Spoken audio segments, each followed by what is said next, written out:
Ok, buenas noches iglesia, Dios los bendiga, estamos aquí en Creciendo Juntos, un programa que hemos creado para todos ustedes, donde podemos hablar de diferentes temas. Hemos hablado del anabautismo, de la historia de los hermanos menonitas, muchísimos otros temas, y hoy tenemos nuevamente esta sección de testimonios y tenemos un invitado muy, pero muy especial.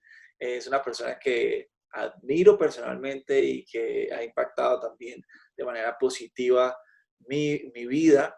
Y él es un misionero que está en Panamá y muchos de ustedes los conocen. Él es Einer Zuluaga. Einer, ¿cómo estás? Bueno, Brian, buenas tardes. Bueno, estoy excelente. Estamos aquí en Panamá, estamos como a 32 grados, muy caliente, muy caliente. Pero estamos bien, gracias a Dios.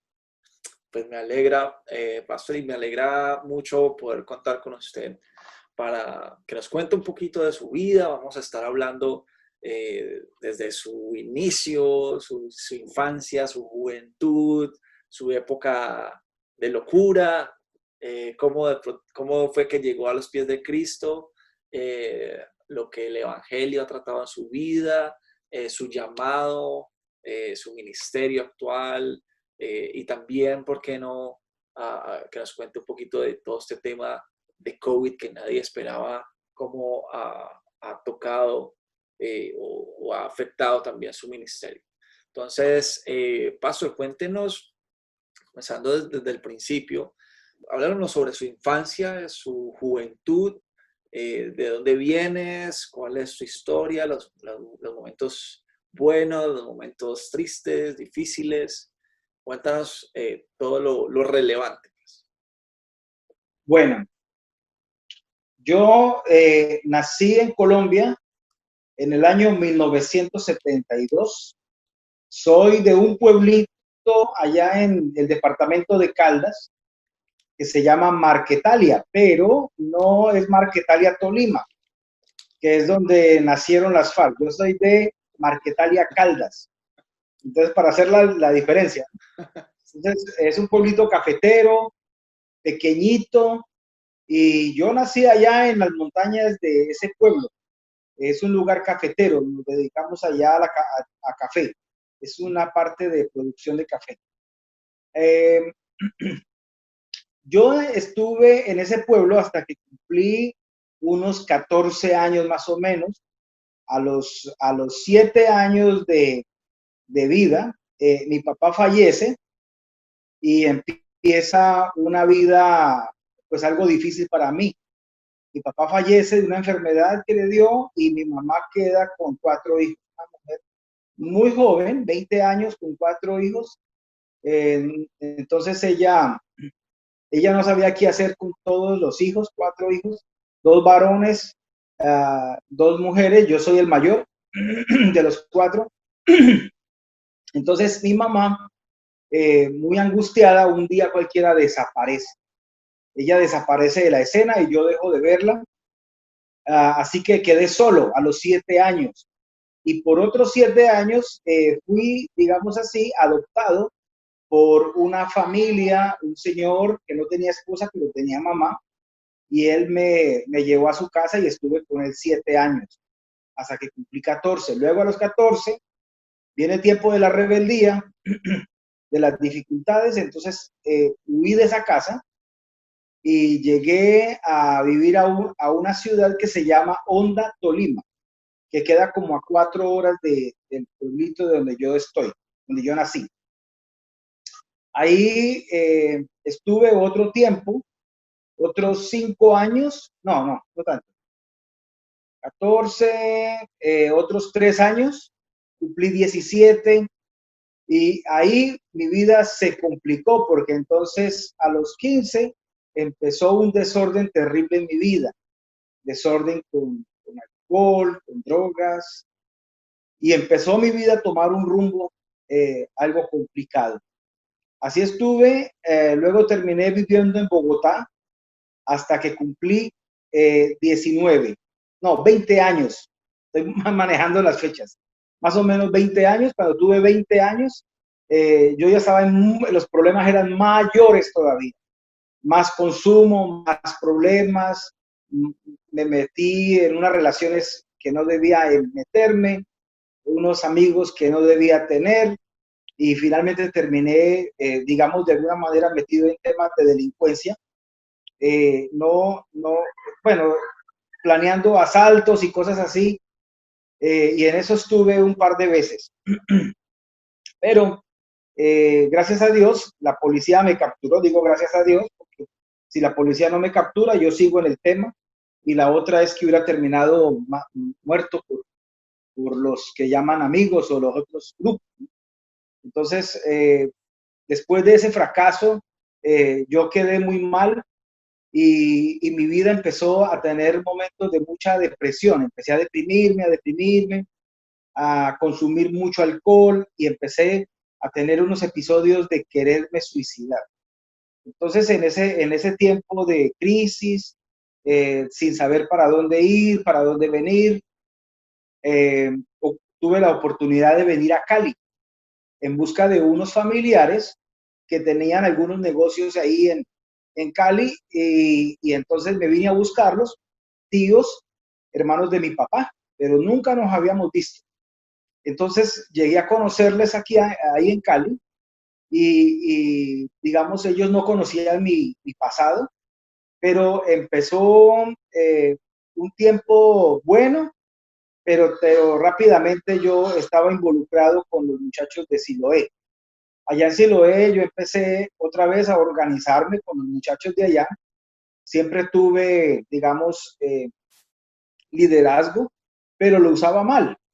Usaba mal el liderazgo y empecé a andar con algunos muchachos de allá y a planear ciertas cosas no tan buenas, pero siempre pensando en dar golpes a organizaciones, digamos, económicas, asaltos rápidos y cosas así. Pero estando en eso, un anciano que se llamaba Aldemar y vendía buñuelitos en la calle, viejito cojo, él pasaba todos los días al lado mío, y él siempre me decía algo, pero yo no entendía muy bien, pero era algo muy impactante. Yo no entendía qué era, pero lo que él me decía me dejaba inquieto, me dejaba pensativo.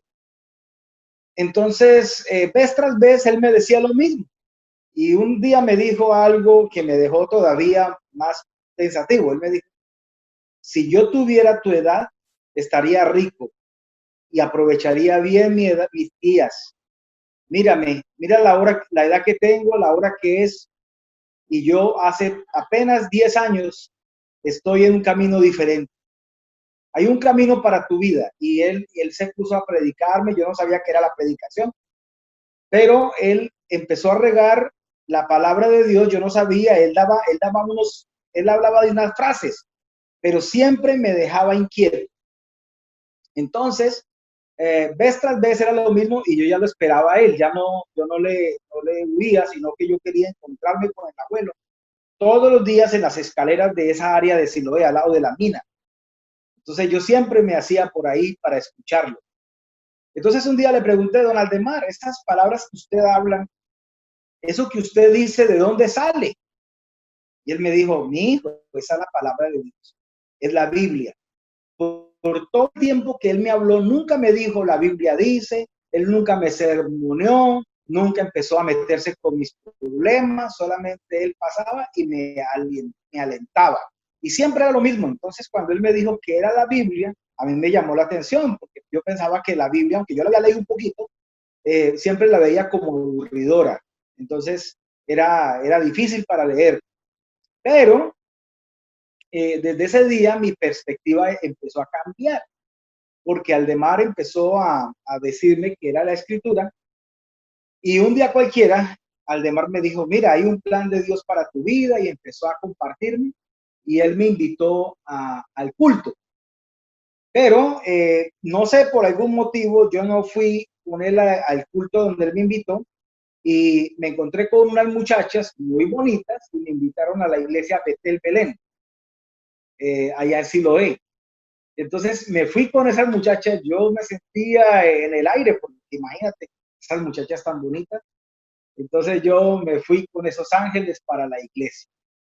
Y allá entonces participé del primer culto. No, me pareció algo pues bonito, pero bueno, más o menos ahí.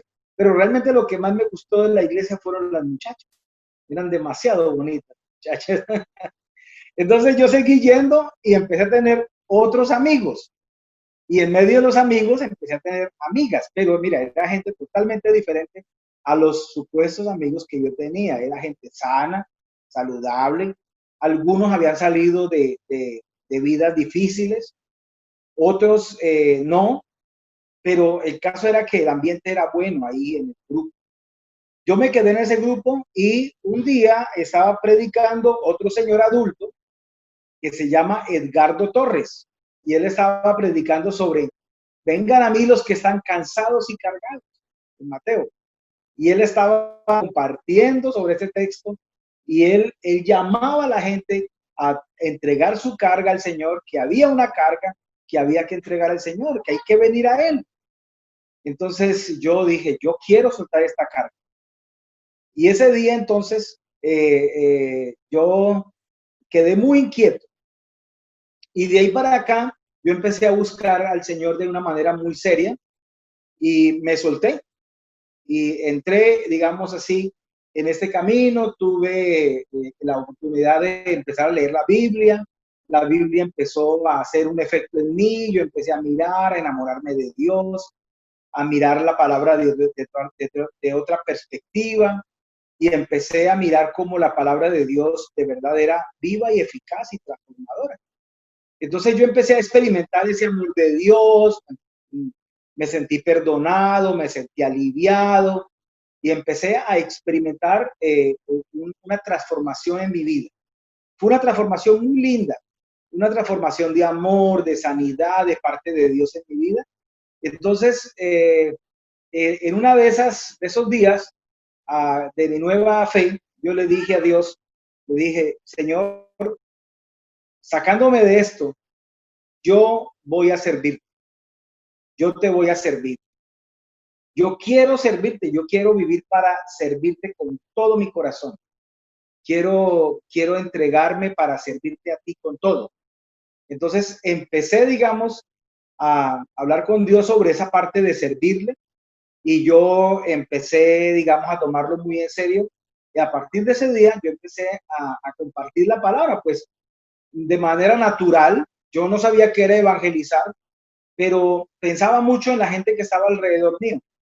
Si estas personas tuvieran la oportunidad que yo he tenido de ser liberado, de haber sido rescatado, pues entonces eso sería un gran logro, que otros tuvieran la oportunidad de escuchar, como yo escuché y que a mí me funcionó. Yo salí de la calle. Entonces yo empecé a compartirle a esos muchachos y había domingos o días de culto que yo aparecía con 8, 9 muchachos a la iglesia. Y yo lo llevaba en grupo. Entonces, hasta el punto de que en la iglesia se asustaban cuando yo aparecía con esos muchachos, porque pues no se veían bonitos. Entonces, ¿a dónde más lo llevaban? No existía Cruising for Jesus todavía. Entonces, allá sí cabe. Entonces, me llegaron a decir algunos hermanos de la iglesia que, bueno, yo no entendía cuando me dijeron pero me dijeron, hermano, por favor, cuando vaya a traer los muchachos, tráigalos a una reunión, pero aparte, no los mezcle con todos nosotros. Y yo no entendía muy bien, pero no me gustó mucho lo que dijeron ellos. Así que, bueno, yo no los volví a llevar mucho allá, pero seguía teniendo algunas reuniones con ellos en los barrios allá adentro. Y me reunía para compartir. En uno de esos ya me conseguí un empleo, empecé a trabajar en Cali haciendo cualquier cosa, y en uno de esos trabajos yo me dediqué a hacer encuestas en la calle. Y haciendo encuestas, yo vi a un americano por ahí y me le paré al lado y yo dije, bueno, este americano me sirve para la encuesta. Yo agarré mi lapicero y empecé a llenar la encuesta y entonces él me miró y me dijo, ¿tú no vas a la iglesia Betel? Y yo le dije que sí. Y me dijo, bueno, yo soy Trevor, yo soy un misionero con la misión de la iglesia. Y ahí empezamos a hacer una amistad, hubo un clic y empezamos una amistad y él me dijo, mira, yo estoy haciendo un discipulado y te invito. Si quieres venir, yo te comparto. Y ahí me pareció muy bueno. Y 2 semanas después yo estaba en la casa con ese misionero y con su familia. Y ahí tuve otra oportunidad para conocer una familia diferente, para ver otro tipo de gente, ver una familia. Y digamos que eso fue otra etapa de mi vida. Y ahí entré a un programa de, creo que eran 6 semanas o 7 semanas, algo así. Entonces ahí tuve mi primer discipulado. Me gustó mucho, lo tomé muy en serio y eso fue impactante para mi vida, fue definitivo en mi vida. Entonces el llamado se empezó a hacer más y más fuerte. Era un llamado muy, pero muy fuerte en mi vida.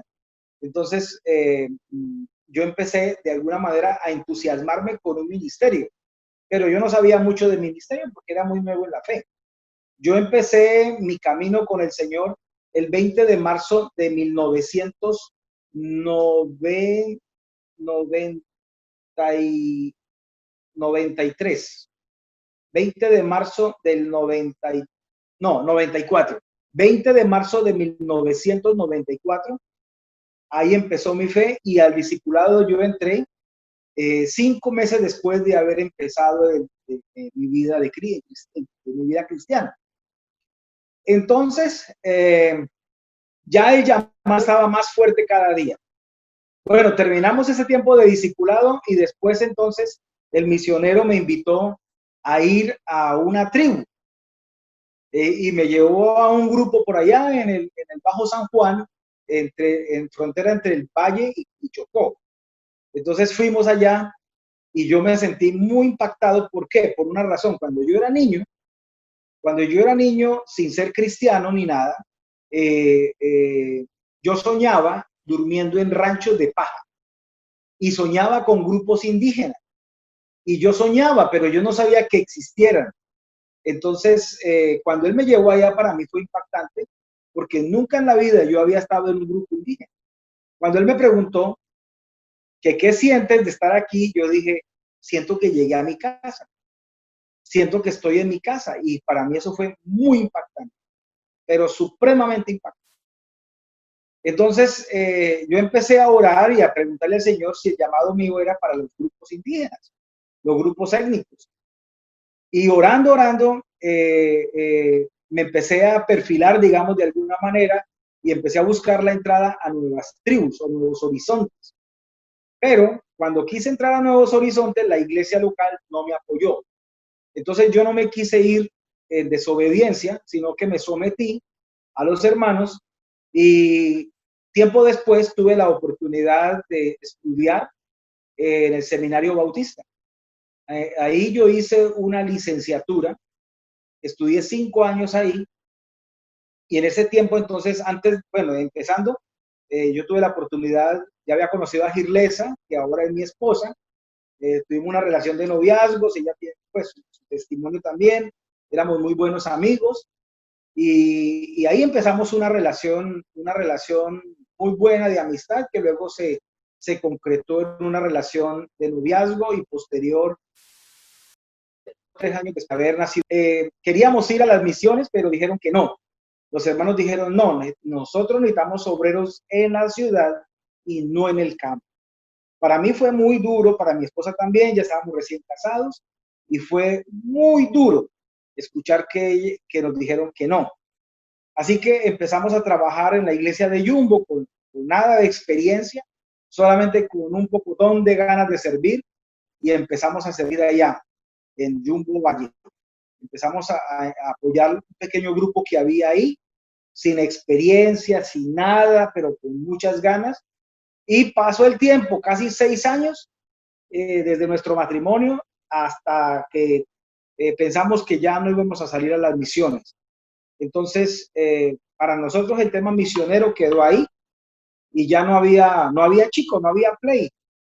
Así que en una oportunidad yo estaba entrando en una de esas crisis existenciales porque yo me sentía que yo estaba en el lugar equivocado, que aunque me gustaba el ministerio mío no era para quedarme en en la iglesia, y aunque nos iba bien y el grupo iba creciendo, yo no me sentía que yo fuera pastor de una iglesia, aunque, bueno, lo hacía y no nos iba mal, pero no era lo que yo quería, no estaba haciendo lo que Dios me había llamado y era lo que yo sentía. Yo estoy en el lugar equivocado. Entonces la crisis existencial llegó y con la crisis existencial también vino una crisis matrimonial. Entonces esa crisis fue muy dura y durante esa crisis entre nosotros dos de verdad fue doloroso. Llegamos a pensar en el divorcio, o yo más pensé en el divorcio, en la separación, pero en medio de toda la crisis, Dios intervino de una manera poderosa y alguien me llamó y me preguntó, alguien de Bogotá, un hermano que se llama Miguel Forero. Él me llamó y me preguntó, Einer, ¿todavía sueñas con los indígenas? Y yo con él había dejado de hablar hacía años. Y yo le dije, sí, ¿por qué? Me dijo, bueno, hay un ministerio para hacer. Necesitamos a alguien con tu perfil que vaya a Panamá a trabajar con los Waunani y con los Emberá. Necesitan ayuda. ¿Estaría dispuesto a viajar? Entonces yo dije, bueno, necesito hablar con mi esposa. Hablé con ella y le pregunté, ¿tú qué piensas? Y ella dijo que sí. Mira, esta situación cambió por completo nuestra vida porque otra vez le dio un reinicio a nuestra relación, pero también un reinicio al ministerio, porque aunque yo llevaba 6 años ahí en Jumbo, no era el llamado que Dios me había hecho, no era para estar en la iglesia. Dios me había llamado para estar entre los grupos étnicos. Entonces, a partir de ese día que dijimos que sí, digamos que hubo un reinicio, una reingeniería de vida, una reingeniería ministerial y empezamos algo nuevo. Entonces empezamos a prepararnos para venir a Panamá. Y 5 meses después estábamos ya nosotros en Panamá. Con $80 en el bolsillo, llegamos a Panamá y empezamos a apoyar la iglesia Waunan, una iglesia pues algo antigua, pero tenía problemas serios porque aunque eran o se congregaban, el problema del animismo de los grupos indígenas estaba vivo y nosotros empezamos a trabajar con ellos, a trabajar, a apoyar y ahí empezamos, digamos, el ministerio con los Waunani. Nosotros llegamos a Panamá el 3 de julio de 2003. 3 de julio del 2003 llegamos a Panamá y desde ahí hasta el día de hoy han pasado 16 años. Y hace 16 años empezamos el ministerio acá con los indígenas, ha sido una experiencia muy linda. Desde siempre nuestro llamado ha sido al discipulado. Nosotros somos discipuladores y nos dedicamos a formar líderes. Y aquí en Panamá es a lo que nos dedicamos. Nosotros tenemos, poco a poco, hemos ido construyendo una escuela de discipulado. Esta escuela de discipulado, primero la manejamos por 5 semanas, luego por 6 semanas, y así estuvimos varios años, ¿no? Pero poco a poco, digamos, la confianza de los líderes nacionales, de hermanos de afuera, empezó a dar que este ministerio pudiera crecer un poquito más. Ya no 5 semanas o 6 semanas, sino 6 meses, 5 meses. Tuvimos uno de 1 año y empezamos a trabajar así y a preparar líderes para las comunidades y también a acompañar a las comunidades, a las iglesias, a acompañarlas en su desarrollo ministerial. Es lo que hemos hecho durante los últimos 16 años. Dios nos ha respaldado en gran manera. Lo que hay aquí es la obra de Dios y nos ha dejado ver su obra, su gracia, su amor. Y hemos podido llegar a varias comunidades y podemos decir que hay una iglesia bonita, pujante, organizada, seria, con problemas, pero es una buena iglesia. Aquí trabajamos hay 14 iglesias actualmente. Entonces, estas iglesias están distribuidas, algunas en la ciudad, en la periferia, y la mayoría de las iglesias están en el campo, están en las selvas de Panamá. Y nosotros invitamos los pastores para que envíen sus candidatos al discipulado Y aquí entonces funciona, donde yo vivo actualmente, funciona una escuela de discipulado. Aquí lo recibimos en el mes de enero y terminan en el mes de junio. Hace un mes terminamos aquí en la escuela, terminamos y ya no solamente recibimos Guaunani en Verá, sino que ya han venido latinos de Colombia, pero también hemos recibido 3 grupos de indígenas de Nicaragua. Entonces ya nuestra escuela es una escuela internacional étnica. Ya no solamente es para los nacionales, sino que ahora es abierta para los grupos indígenas, ¿no? Parece ser que para el próximo año vamos a tener cunas por primera vez, y ramas, y Emberá, Guaunán, y también estamos recibiendo Guaunán de Colombia. Entonces, esto es una escuela internacional para los grupos indígenas y no nos cerramos para nuestra gente latina, para los colombianos o panameños, no estamos cerrados. También hemos tenido canadienses que han venido a tener una experiencia entre nosotros. Así que nuestro trabajo es la formación de carácter. Aquí trabajamos mucho, se promueve el trabajo, se azota mucho la carne, el cuerpo, y no para méritos de salvación, ni más faltaba, sino para crear disciplina, disciplina de trabajo, ser productivos y dar testimonio al mundo de que podemos trabajar y sostenernos. Y así que aquí tenemos toda la mañana, nuestra jornada empieza a las 4:30 de la mañana con oración, luego viene el tiempo de desayuno, y a las 8 de la mañana, 8:30, empezamos las enseñanzas.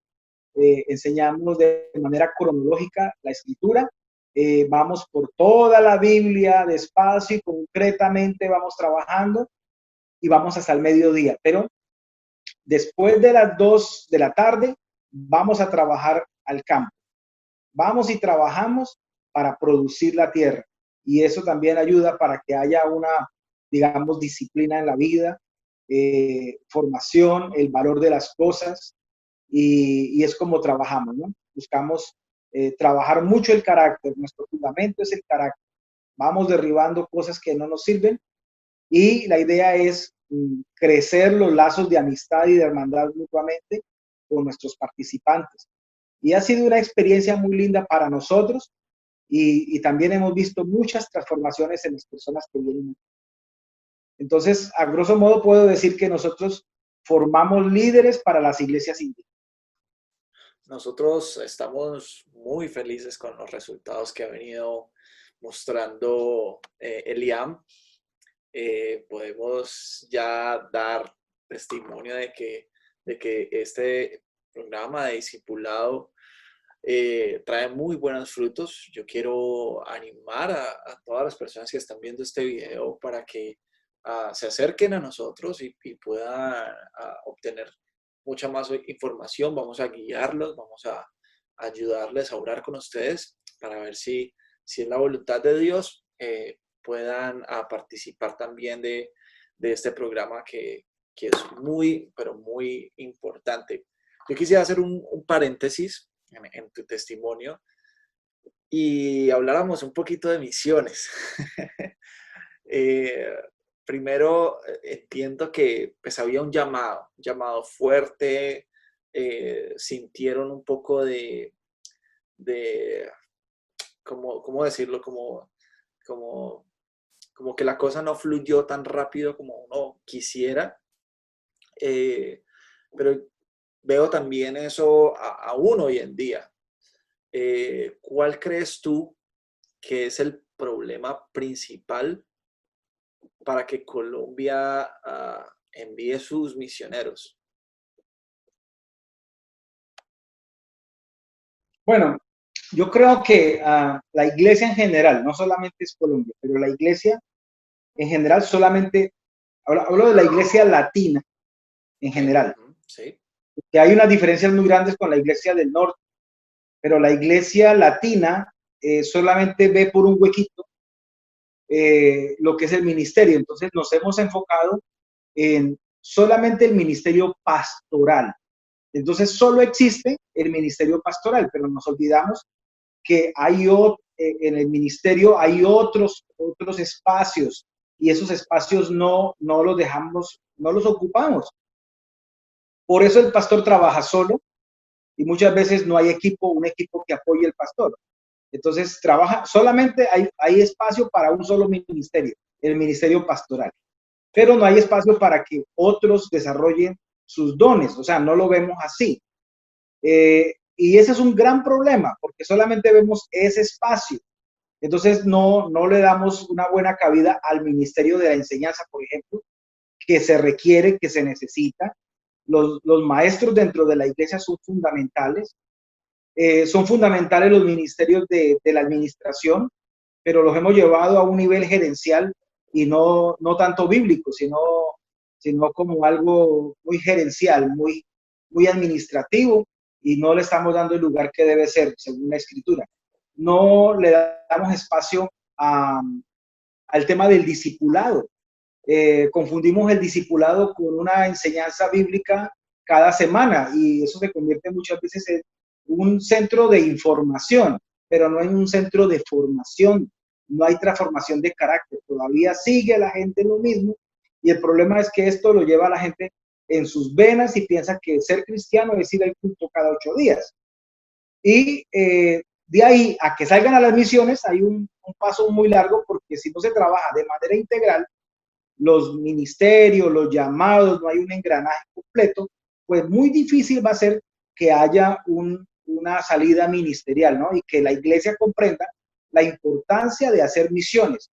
Y pensamos que la formación es meramente intelectual, sí, en los institutos bíblicos, pero hay institutos que forman misioneros, hay ministerios que forman misioneros, y muchas veces no mandamos a los obreros a que se preparen correctamente en los lugares correctos.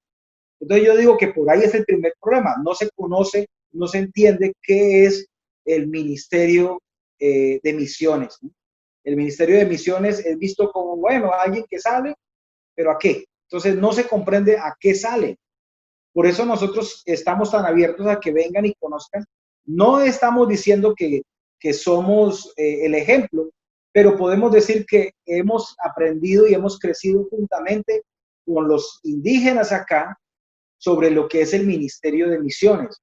Ahora mismo acá los indígenas han descubierto eso, que ellos pueden hacer misiones y les va muy bien. Ellos mismos ahora están haciendo misiones hacia Colombia, hacia la frontera con Colombia, y se perfilan que pueden ser misioneros hacia los indígenas de Norteamérica, Canadá y Estados Unidos. Les iría muy bien. Les iría muy bien yendo a la India, por ejemplo, los indígenas nuestros. Ellos ya se perfilan como misioneros. Pero, digamos, ha habido un revolcón internamente dentro de la iglesia panameña, donde estos líderes han asumido todo con todo, y hay un ministerio más, digamos, más abierto, donde todos caben y todos los dones son importantes. No solamente unos cuantos dones, y no tanto que el único ministerio que funciona es el pastor. No estamos rechazando al pastor, ni más faltaba. Son necesarios, pero no es el único ministerio. Así que si superamos esta parte, podemos tener ministerios de misiones grandes y fuertes, como los que yo envidio mucho de los norteamericanos, porque allá está muy claro esta parte, ¿no? Ellos tienen unos ministerios tremendos, unas agencias tremendas. Nosotros nos falta entender que el ministerio es más general. Sí. El dinero también es una causa, una falta para que no enviemos misioneros. No, hermano, mire, el dinero no es un problema, porque siempre Dios va a proveer los recursos para hacer los ministerios. Mira, Pablo y los apóstoles hicieron ministerio sin dinero de Estados Unidos ni de Canadá. Eran tiempos muy difíciles, peor que la pandemia. Había mucha escasez, pero cuando la iglesia de Jerusalén entendió que la importancia de hacer ministerio, ellos proveyeron lo que requerían. proveyeron todo lo que se necesitaba para que el ministerio creciera y pudieron enviar obreros por todo lado y bueno, la iglesia creció. El dinero no es un problema, es un problema cuando no hay, digamos, una buena base de formación para hacer ministerio. Pero cuando la iglesia está convencida y va en el carril correcto, los recursos van a llegar. Nosotros tenemos cómo hacer ministerio, pero nos falta la iglesia convencida. Una iglesia convencida no tiene que dar millones cada uno, ni miles de dólares, pero hermanos convencidos dando para el Señor en convicción, va a haber recursos suficientes para enviar obreros a diferentes lugares del mundo. Amén. Amén, pastor. Pues, a ver, quisiera que hicieras como una invitación, 3 cosas. Hicieras una invitación para el próximo año, para el programa de discipulado, que nos cuentes también, bueno, las cosas que están pasando o que han pasado por el tema de la pandemia, si los afectó o no los afectó. Y también, pues, como darnos un mensaje de ánimo, porque hay muchas personas que en este momento a lo mejor se sienten solas, se sienten tristes, se han alejado incluso de Dios, otros sí están como desanimados. Entonces, tal vez un mensaje de ánimo en estos tiempos de COVID.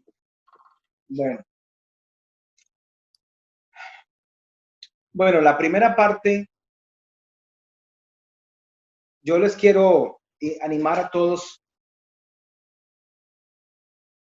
que quieran tener una experiencia ministerial en un grupo étnico.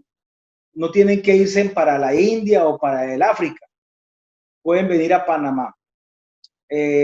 Nosotros no recibimos cantidades de latinos, pero nos gusta que nuestros jóvenes o adultos, no necesariamente son jóvenes, aquí tenemos gente de 62 años participando en nuestra escuela de discipulado. Pero si alguna persona quiere tener una experiencia ministerial transcultural, puede venir, está invitado a venir aquí a Panamá a participar 5 o 6 mesecitos con nosotros, de enero a junio. Pero este próximo año, 2021, va a empezar en el mes de julio a noviembre. Va a ser diferente. Ese es el nuevo cambio que hay. Porque aquí se siembra en el mes de enero, entonces toda la gente está ocupada sembrando sus tierras. Entonces nos han sugerido hacer el cambio.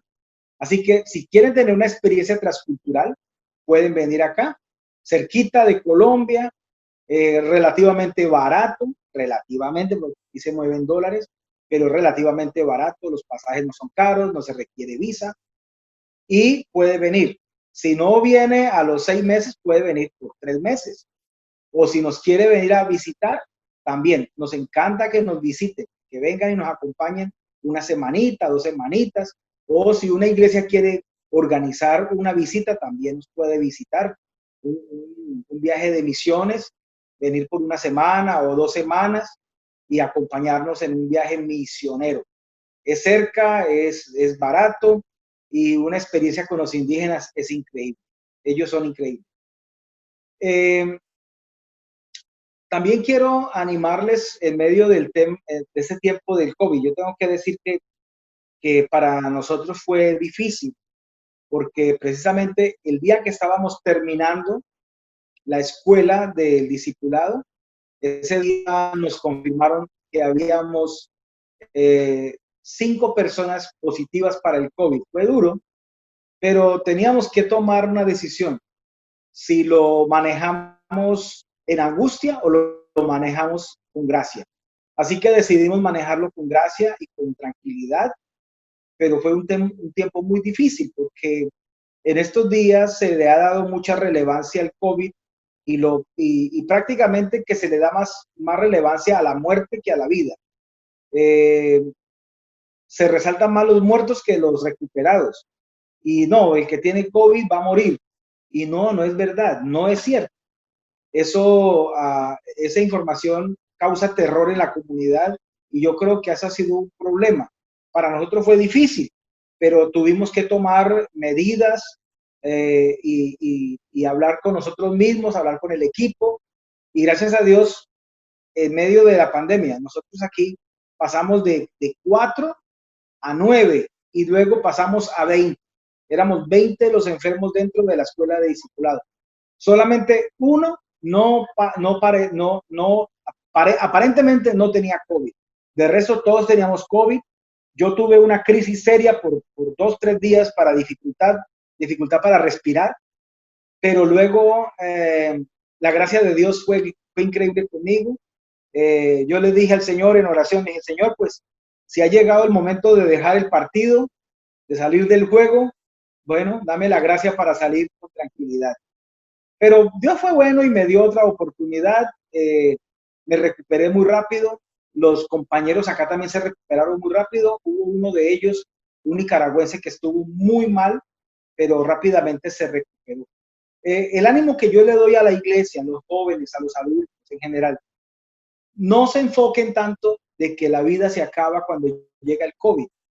Es posible que el 70% de la población en general adquiera el virus.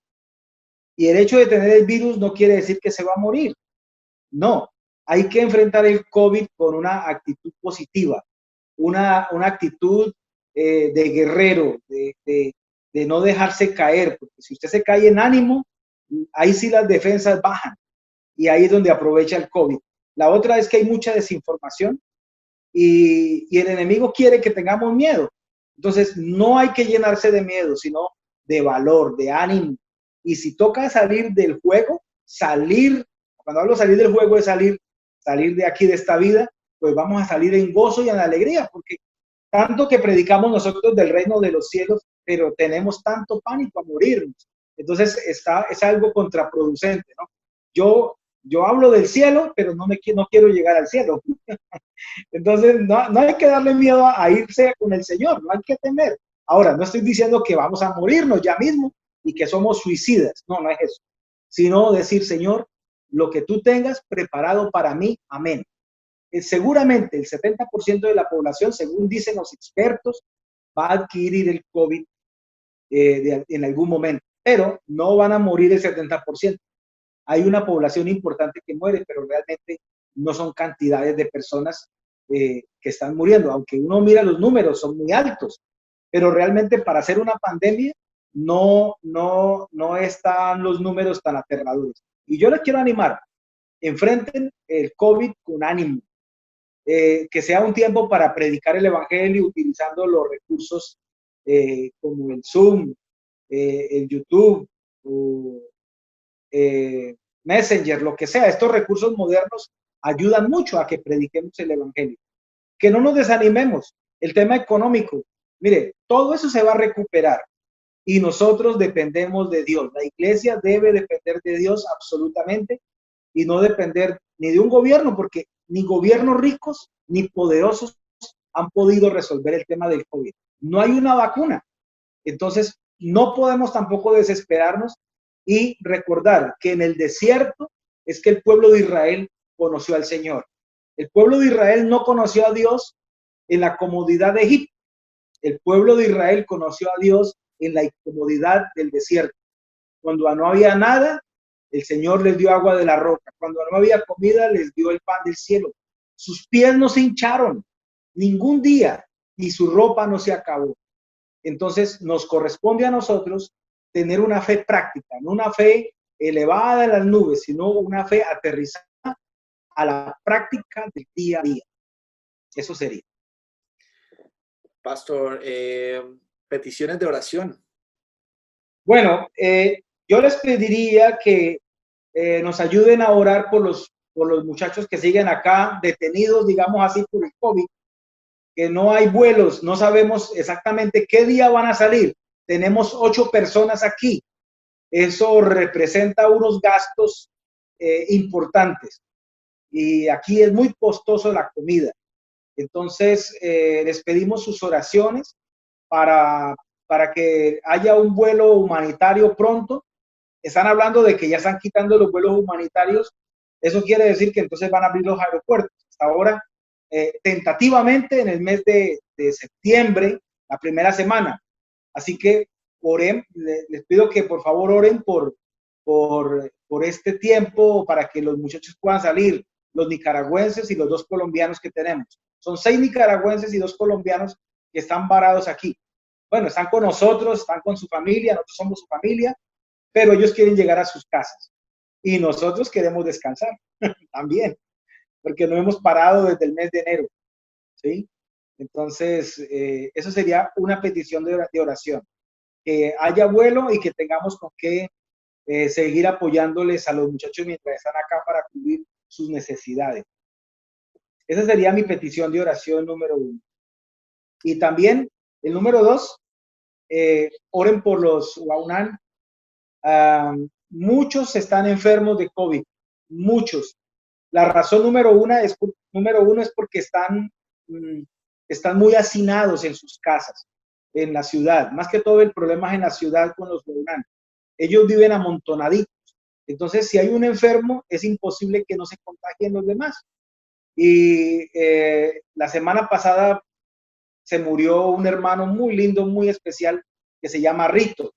Rito murió y fue muy doloroso para nosotros la partida de Rito, un hermano muy especial. Y en estos días otros 2 amigos murieron también, Huaunán también, y eso ha sido doloroso. Entonces, si pueden orar por la Iglesia Nacional, que Dios les ayude, les fortalezca, que puedan asimilar todo este proceso de pérdida temporal de los hermanos. Entonces, les agradecemos. Estaremos orando por ellos, que el Señor les dé la paz y la fortaleza también. Nosotros aquí tenemos una dinámica de que el invitado ora por nosotros, por nuestra iglesia, Cruising for Jesus, pero también por todas las iglesias que hacen parte de nuestra denominación, Hermanos Menonitas. Entonces, agradecerte por el tiempo. Sé que mantienes muy activo y hay muchas ocupaciones, pero te agradecemos pues por sacar este tiempo. Y bueno, guíanos en oración y ahí nos despedimos. A toda la gente que ve este programa, no se olviden de compartir este tipo de contenidos, porque es muy importante para edificar, precisamente para que crezcamos juntos en el Señor, al conocer, al oír estas historias, estos testimonios, nos edifican, nos animan a seguir adelante peleando la buena batalla de la fe. Entonces, adelante, Einer, muchas gracias. Bueno, Señor, muchas gracias por la oportunidad que nos das para hablar contigo siempre, siendo tú el Dios creador del universo, creador de todas las cosas, el poderoso, el Rey. Permite que nosotros podamos levantar nuestra voz delante de ti, no por los méritos propios, sino por los méritos de Jesús. Y queremos agradecerte esta oportunidad de orar por las iglesias. Queremos darte gracias por la comunidad Cruising for Jesus. Es un ministerio que rescata a muchas personas y muchas personas tienen historias de transformación ahí. Guía a sus líderes, sus pastores, sus siervos. Guíalos para la gloria de tu nombre, que sean hombres y mujeres que te honren a ti, llevando tu palabra al mundo que no te conoce. También agradecemos la oportunidad de que estos mensajes, esta oportunidad de que llegue a nuestros hermanos en la denominación del Valle y Colombia entero, Señor. Los hermanos menonitas, pedimos que los fortalezcan, los llenes y que ellos tengan la paz en ti, esa paz shalom, esa paz que solamente la puedes dar tú, Señor. Muchas gracias por nuestra familia de fe, pero también por la iglesia tuya, esa iglesia invisible, la iglesia que está por todos los lugares del mundo. Te agradecemos, Señor, por tu obra perfecta. Gracias, Padre Santo, por aquellos que se reúnen a escondidas, huyendo de la persecución, pero también por aquellos que aman tu venida. Gracias, Señor, y ayúdanos en estos tiempos difíciles para que se conviertan en tiempos de refrigerio, en tiempos de bendición. Le damos gracias en el nombre de Jesús. Amén y amén. Amén.